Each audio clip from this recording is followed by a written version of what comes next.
Hi guys, let's start a review lessons 17 and 18. E é a nossa última revisão do Level Pre-Intermediate. Vambora? Vamos começar porque tem muito para se falar. Bom, nós começamos a revisão falando de novo de Degree of Comparison, ou seja, o grau comparativo. Dessa vez a gente vai falar de grau superlativo, tá? Primeira informação que é super importante e relevante é que, diferente do que acontece com o grau comparativo, onde nós tínhamos dois elementos obrigatoriamente para ser comparados, no superlativo a gente não tem dois elementos, ou seja, aquilo que está sendo dito é um destaque diante de todos. Então, só para reforçar, comparative is a comparison between two norms. This apple is bigger than that apple. Então, essa maçã é maior que a outra. Superlativo. Comparison of a num with other num is in a group. Então, é uma comparação entre um elemento e todo um grupo. Então, são todos os elementos. Portanto, é algo que não tem comparação, como a gente fala em português. This apple is the biggest. Então, essa maçã é a maior de todas. Bom, assim como no grau comparativo, no superlativo, nós também temos algumas peculiaridades. Só existe superlativo de superioridade e inferioridade. Não tem de igualdade, não, porque não está comparando duas coisas, né? Ou é o mais ou é o menos, né? The most ou the least, como a gente costuma dizer para os alunos lembrarem. Ou é o mais ou é o menos. Então, agora a gente vai ver como é que funciona o grau superlativo, né? O superlativo para os adjetivos longos e os adjetivos curtos. Então, se o adjetivo ele tem uma sílaba só, ele vai receber o sufixo est. E aí, por exemplo, clean, que é limpo, cleanest, mais limpo. Se ele tem duas sílabas, já tem que prestar um pouquinho de atenção. Pode ser que ele receba o est, ou pode ser que não. Você vai ver que não existe digamos assim, uma regra absoluta para isso. Mas, se ele terminar em Y, gente, assim como acontecia com vários outros sufixos, quando a gente tinha a situação do Y, se esse Y tiver precedido de uma consoante, ele vai sair e vai receber o I no lugar. Então, ao invés de Y, vai ficar o I. Então, por exemplo, buzzy, que termina em Y, vai ficar busiest, com I-E-S, tá? I-E-S-T. E o que a gente faz com os adjetivos longos, aqueles que têm duas ou mais sílabas? Lembra que eu falei, né? Até nisso a gente tem que prestar bastante atenção, porque pode ser que adjetivos de duas sílabas recebam um sufixo ou eles recebam a palavra antes dele para formar esse superlativo.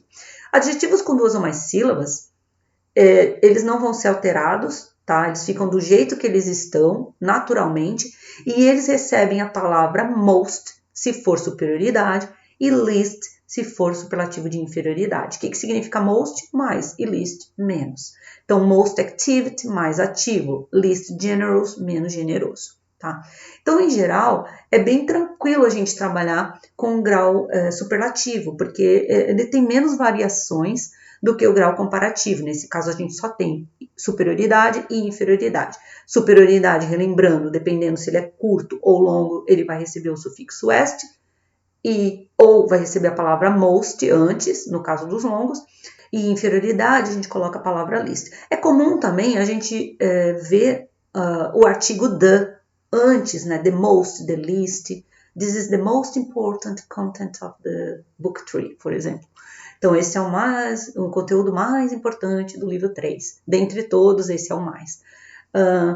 E assim por diante. Então, você pode ter o the aparecendo justamente para reforçar essa ideia do único, do superior acima dos outros ou inferior abaixo de todos os outros. Então, assim, é para colocar a coisa numa visão um pouquinho mais elevada mesmo, tá? E também os irregulares merecem atenção, porque eles vão assumir formas diferentes. Então, bad vai ser worst, good vai ser best, many vai ser most e little, least, tá? Então, assim, gente, não é difícil, é um conteúdo um pouquinho mais trabalhoso, né? Porque são novas regras, porque você tem que ver ali se existe uma comparação entre dois elementos para saber se usa o grau comparativo ou o grau superlativo. Porém, é uma decisão que vai depender do sentido da frase. Por isso é muito importante que você fique atento aos elementos, né? Quantos sujeitos eu tenho ali? Quantos, no caso substantivos eu tenho ali para saber se eu estou comparando entre dois ou se tem mais, para saber qual é o grau correto a ser utilizado, tá? Esse é o conteúdo também, assim como voz passiva, como relative clause, como if clause, né? Aliás, o Book Tree, ele é recheado de conteúdos que são mais sofisticados, eu diria, conteúdos um pouco mais, já indo mesmo para o nível intermediário, classicamente falando, né, que é aquele nível em que você já tem um bom domínio de vários elementos da língua inglesa, já tem um bom domínio dos verbos, já tem um bom domínio das estruturas. Falta vocabulário? Normal faltar vocabulário, isso daí a gente aprende ao longo da vida, porém você já tem um bom domínio. Então esses conteúdos, eles são muito importantes, é um passo que você está dando muito além, já partindo para um nível de desenvolvimento bem acima do esperado em qualquer curso básico, digamos assim, tá bom? Então não deixe de fazer os exercícios, ler os conteúdos e observar nos textos, nas músicas, praticar, gente. Inglês que não se pratica, não se aprende, tá bom?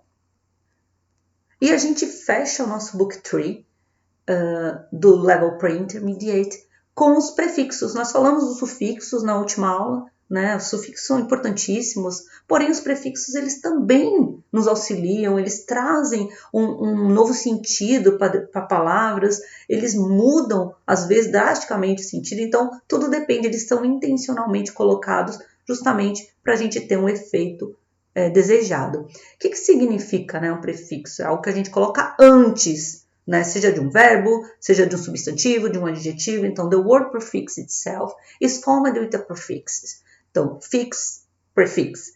Pre, before, antes, plus fix. A prefix then is something that is fixed before a word. Então, um prefixo, então, é algo que nós colocamos fixamente antes de uma palavra. E eu trouxe aí alguns dos prefixos mais utilizados. No livro vocês têm mais, só que é bem interessante a gente ver porque eles realmente aparecem com muita frequência. Então, primeiro, o RE significa de novo. Exemplo, write, he write. He write, reescrever. Que é not, significa negação. Kind, gentil. Unkind, não gentil. Ou grosseiro, enfim. Pre, que é antes, né? Before significa antes. Pre-made, pré-feito, né? Pré-fabricado, enfim. Pre é antes. Pre-school, pre-story e assim por diante. This é outro sufixo negativo, né? Que significa negação, oposto. Então, honest, dishonest. Honesto, desonesto. In, também outro sufixo negativo. Oposto, polite, impolite, educado, mal educado. Notem que esses prefixos, eles também coexistem na língua portuguesa. Vocês devem estar achando alguma semelhança, né? Porque tudo que é raiz latina e assim por diante, a gente tem até com muito mais facilidade de compreensão do que talvez um falante de língua inglesa. Então, não deixe de usar isso a seu favor, tá? Todos os prefixos aí, tirando o an, né, mas pre, this, in, são todos conhecidos também na nossa língua portuguesa.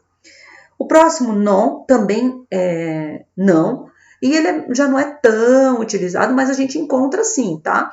Então, sense, nonsense, sentido, sem sentido. E o último, miss, ele significa que algo tá errado, tá esquisito, tá feio. Então, behave, comportado, misbehave, seria aquele mal educado, tá? Sem comportamento bom. Finalmente, uma tirinha diz assim, ó. Here they come again. These guys always try to start something. Então tá lá o verbo, né, sentadinho, e ele diz assim, lá vem eles de novo. Esses caras sempre tentam começar algo. Por quê, né? O trocadilho é com justamente redo, refazer, undo ou undone, desfazer.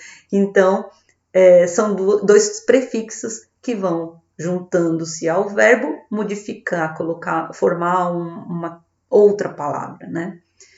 Bem interessante, né? Porém, essa questão da prefixação, lembre-se, não tem muita diferença do que a gente está acostumado em língua portuguesa. Então, use isso a seu favor. Estude os outros prefixos, veja as semelhanças, veja as peculiaridades e comece a observar as aparições deles nos textos, nas músicas, nos discursos. Isso vai fazer muito mais sentido para muitas coisas que você talvez ainda tenha dúvida aqui ou ali, ok?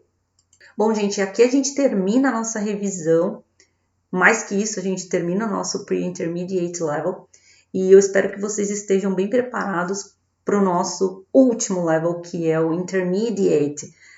Então, agradeço mais uma vez pela confiança, agradeço pela escolha pelo nosso curso. Congratulations por terem chegado nesse nível. E eu desejo a vocês tudo de melhor. Best wishes for you. Thank you very much. See you soon.